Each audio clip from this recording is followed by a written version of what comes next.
ตั้งหอมตั้งหวานลูกคำนี้แต่กินข้าวอิ่มดีนะครับลืมไม่ยิงเลยอันดังสุดย้อนตรงตักเขาว่าหมายสูงพี่น้องเขาค่ะเนาะเมื่อในก็มาทบยาขาว2เกาะในรายการไต้โมเดลชแนลเนี่ยค่ะเนาะตอนนั้นวันเมื่อในขาวเขาจะมาเฮ็ดเนื้อยางในปรุงเนี่ยฮะเนื้อเขาก็เลยซอยไว้เอาค่ะเนาะเนื้อเขาเนี่ยก็เลยกูพิษกูเกลือไว้แต่มือเจ้าบนเอาในค่ะเนาะก็กำเขาเตะเอามายางในปรุงกันในค่ะเนาะแล้วก็คำในเขาเตะก็กินข้าวคำจำเนื้อยางจำกันค่ะเนาะเมื่อไงเขาก็เลยใส่ไผ่กันเนาะค่ะเนาะกำในเขาเตะเอาเนื้อเขากับยางในปรุงกันเนาะค่ะเนาะเอาค่ะกับตัวจ้องกันค่ะ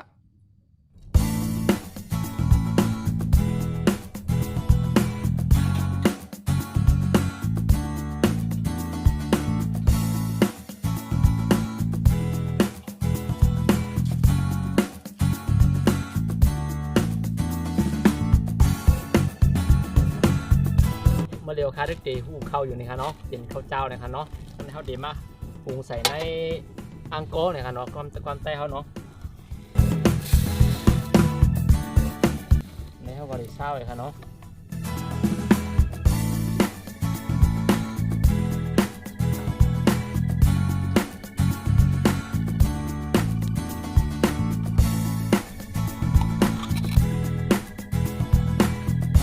ทำอะไรก็เขาเดี๋ยวไปคือมันสุกเนี่ยค่ะเนาะมาเร็วเขาก็ตึกยางเนื้อไว้อยู่เนี่ยค่ะเนาะ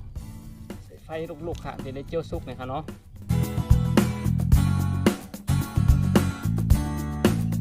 ค่ะมาเร็วเขาก็เตรียมมาเฮ็ดน้ำพริกต้นตาลกับเนื้อเนี่ยค่ะเนาะที่เขายางไว้อย่างในปรุงเนี่ยค่ะเนาะทำในเขาขาดเตรียมมาซอยหมักพริกจ้อมกันค่ะเนาะหยาบค่ะมีหมักพริกเสหมักผ้าค่ะเนาะแล้วก็เตรียมมีของปลาแล้วก็เตรียมมีเกลือค่ะเนาะเอาค่ะนี่ก็ง่ายก็คำหยาบค่ะเนาะเคี่ยวกินง่ายๆค่ะ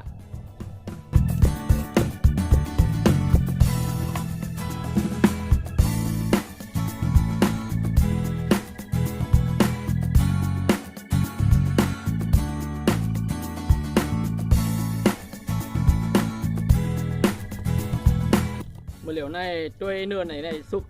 เอาในค่ะเนาะกำลังขาดเตะกัดซอยๆกินค่ะเนาะกำในเขาเตะมาซอยเนื้อก็เตะกินเข้ากันคำในนะครับ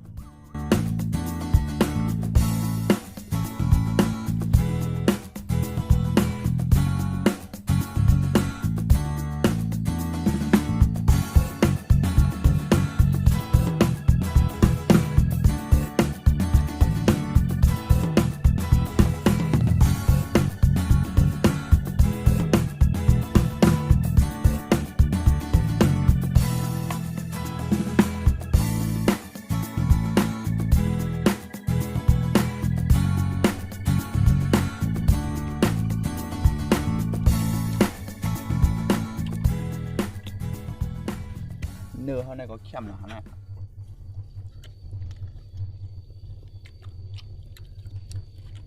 เหนื่อยกว่าตัวไม่นุ่มเขาอะ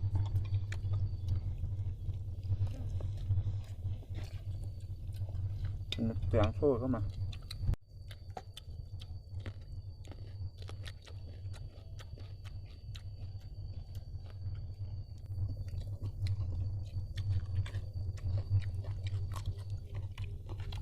วันนั้นเนื้อยางเขาเข้มดีนะครับเนาะบอกว่าเนื้อเขาเนี่ยเขาไหลกลัวพิษกลัวเกลือแล้วก็เฮ็ดไว้แต่เมื่อเจ้านะครับเนาะค่ะมันให้เรามีกิ้มมันเด็กเข้าในหมูมันหน่อยครับในเนื้อมันหน่อยครับเนาะพวกเขาจึงกลางไอ้มาตาเกยมายางกันเดี๋ยวในมันติ่มบล็อกแคมเหมือนเขามักไว้ถึงๆเนี่ยครับเนาะเจ้าฮะแล้วก็อันกับเขาก็จะมีหมักแตงเขาก็เก็บแล้วส่วนมากก็เขาก็ล้างน้ำล้างอย่างหมดใส่เรียบร้อยแล้วครับเนาะก็จะมีข้าวเดียวหุงไว้ครับเนาะเรากินข้าวกินแตงก็กับน้ำพริกอะไรก็เข้มนะครับนี่ฮะเนอะดินใหญ่ๆฮะน่ะอ้อยน้ำพริกเนี่ยใส่ซบอ้าวมันเข้มดีไหนอ่ะตั้งหอมตั้งหวานลูกคำนี้แต่กินข้าวอิ่มดีนะครับโอเคตอนต่าวันเมื่อไหร่ก็เนื้อยาง ปรุงเขาก็เหย้าตัวหลีง่ามเอาในขนาดเขาก็กินกันเหย้าในขนาดสังว่าพี่น้องเขาเกี่ยวใจคลิปวิดีโอในก็อย่าไปลืมเต็กไลค์เต็กแชร์บันเขาในขนาดสังว่าตัวตั้ง YouTube ในก็อย่าไปลืมเต็กซับสไครต์บันตั้งใจในขนาดโอเคสังว่ามื้อหน้ามาในค่ะเนาะพี่น้องเขาใครเข้าคาเฮ็ดพักได้พักสั่งในก็บันตั้งหันถึงมาเลยในค่ะเนาะอำว่าเป็นตั้งเพจของเขาไต้โมเดลชาแนลอำนั้นก็ตั้ง YouTube เข้าคาก็บันตั้งหันถึงมาเลยค่ะเนาะตอนตาวันมันได้เข้าคาส่งก็ย้อนก่อนกันครับ โอเคสุขค่ะ